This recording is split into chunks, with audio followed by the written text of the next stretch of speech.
Patuloy na makakaapekto sa malaking bahagi ng Luzon ang umiiral na amihan.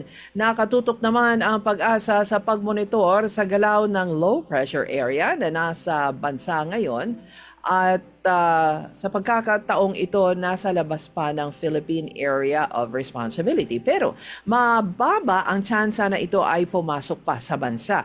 Makakaranas naman ng mga pag-ulan ang silangang bahagi ng Mindanao dahil pa rin sa easterlies at ang banta ng LPA.